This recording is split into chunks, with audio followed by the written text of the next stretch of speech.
we're not going to do the need part right now. I want you to take that part home with you or for later.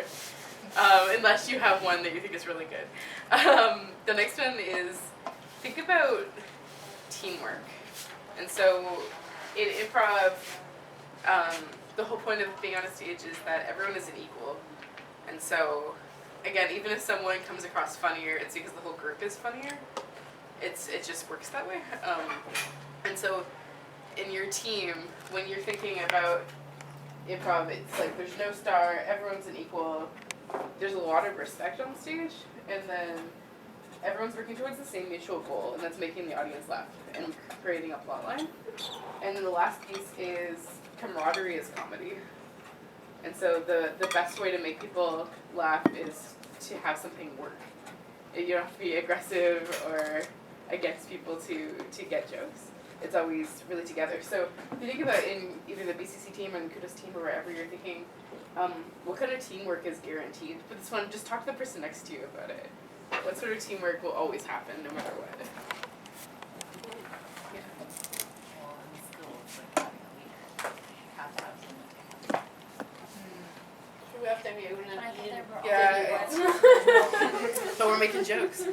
Like, because like you need someone to lead the team, but at the same time you need to have everyone to equal portions. Remember that about group projects? Yeah. That's There's cool. always Yeah, that makes the list of what your role Well, I mean, is. that's why it's so contradictory, because it's like you need someone to lead, Well, you we need are someone working to... on But you need someone to Regional lead goals. the team. You have to have good teamwork. Yeah, so like what are the things that really establish teamwork for you guys in BCC or in Kudos? Like for me and Andy, when we're doing host stuff, it's like we have to communicate. If we don't communicate, we'll do the same thing. Oh, yeah, communication. Yeah, so Clear division. yeah, we have clear division and clear path, and usually it works. Sometimes we do the same thing accidentally. So for example, this over there, Yeah, so that we have across the whole team, we have like our Monday meeting, and then we Yeah. have like a clear vision, and then like clear communication. That's also like So if you think about that piece on a stage, that's your script. Like that's so improv doesn't have a script, but it does have like pivot points. It has something that sets up and something that derails and something that ends it and something that brings it back together. And so it always has similar plot lines. And those are different people's roles within them, but so things that we have are already written on the board. For teamwork at least, yeah.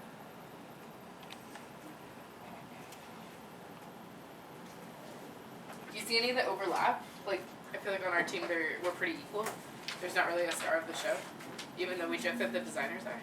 I wrote, and I think this is kind of similar for improv too, that I have counterparts that are similar but also very different. Yeah, yeah. So like we're technically both curators, but and people are always joking, like, well, mostly you. Always joking that we're the same person, but we're like also the most different people ever. Yeah, totally. And like, yeah, like you think like Charlotte and Yanni are totally different people, but they're doing similar things. I was gonna say Yanni and Janie with similar names. People always get us mistaken. Like Yeah. Yanni is Janie, Janie is Yanni. But you'll never mistake them somehow. but you embody both of them. Like, Yeah. Yeah. Just roll with it. What about a mutual goal? Do you feel like Kudos has one goal? Well, actually it depends because sometimes we have like one mutual goals, but like if you're just talking with Andy, like you two, you will focus more on the goal with the Yeah. host. Compared with Elisa, I will talk with Gianni or Jenny, then I will focus more on the goal Right. with our like the Kudos. So I think there is like one. No, because it's like referring to our theory of change. Like we have several like things that we're looking for and that we want to go Yeah. for. So maybe one set of goals. Yeah. Or one message by the end of a conversation. So if you're trying something for the first time, you want to know exactly what the goal of the conversation is, otherwise you lose it. So like for host recruiting, it's really easy because the goal is to get a new host for Kudos. But sometimes the goal changes too. While you're talking to them, you realize that they aren't able to. So you have to have follow-up goals or otherwise you kind of lose your intent and reason. So everything is about being really flexible and kind of circumventing that and like Yeah. And like everyone has different strengths and weaknesses. So Totally. as a team, there's no star and all equals, and we have to respect each other because we have different strengths and different weaknesses. Yeah. Like yeah. Yeah, there's a very famous improv game called Sounds Like a Rock Opera. And Sounds Like a Rock Opera is entirely improvising songs. And so you have to sing a song, which is like terrifying to a lot of people because you're singing, so you're putting yourself on the line, but also you have to rhyme, you have to do all these different scalings. And so Sounds Like a Rock Opera is a prime example of where half your team might be really great and the other half might not be able to follow up. So you have to figure out how to incorporate them while still making it humorous or still making it. And you can totally do that as long as you know what people's weaknesses are and what their strengths are, and as long as they know them too. So I think too, like things like improv and also just teamwork are really about honesty and empathy, empathizing and vulnerability. Totally. Yeah. So the last one that I wanted you to think about is if you think about your individual things. You're committing to something when you do things like improv, but also when you do things like converse with the public. You're committing to being present and being a part of something and giving others a chance even when you feel like you have a better idea. That one's a big one. I feel like nobody learns if there's one person on stage that always took over every single set, which I've seen tons of times. It's like the biggest mistake people make. Is that you never give other people a chance to learn. And so the audience might laugh, but they're not going to laugh every week if you keep doing it. And then there's always more chances. So if you mess up something once, then people will not only save it, but you can mess it up again and again and keep trying. And so it's kind of, I don't know, it's a bit prototypical in a lot of ways. And so when you're thinking about your individual thing, what are the things that you're committing to yourself when you talk with people? So don't have to do that one yet, because I have another sheet, which is this one. So in improv, I worked with an improv camp a few years ago, and these are what we came up with as the biggest roles on improv stage. But also, I think that they line up. Thank you. Thank you. With kind of stuff that we do. You want to get one? Yeah. Okay. But Charlotte doesn't have one now. I understand. Way to be flexible, man. Thank you. Yeah.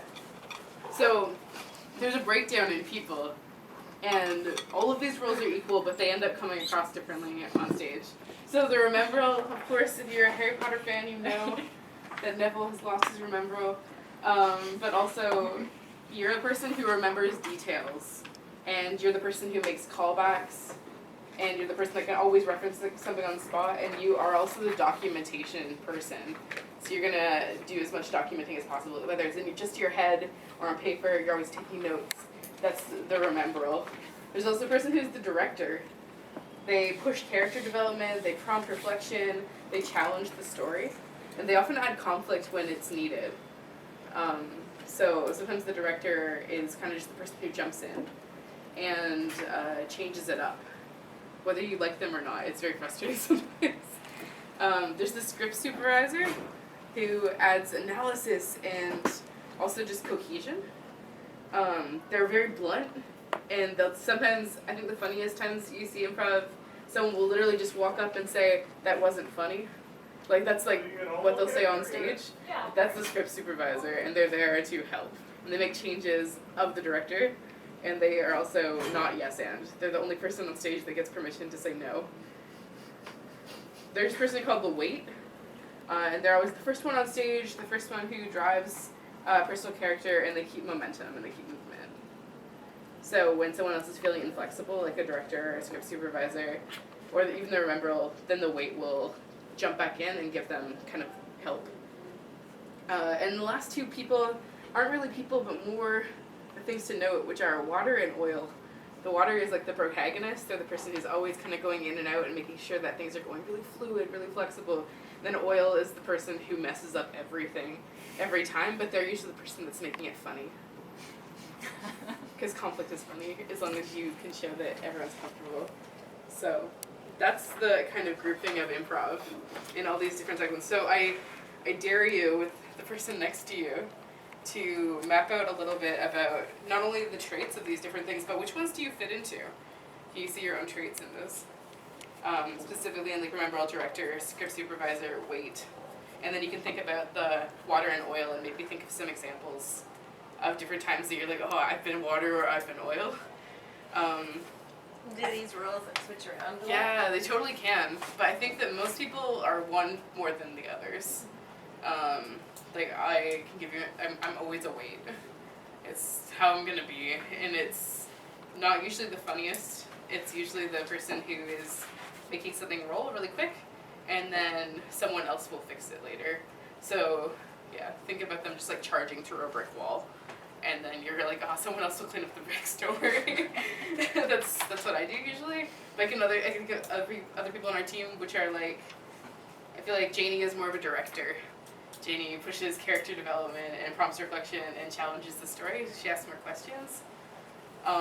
So I'm speaking for her today because she's not here. But yeah, so if you break it down, you can find different pieces of yourself in each four. But yeah, think for yourself for a second, I guess to begin with, and then you can talk to the person next to you about which ones you fit into. Yeah.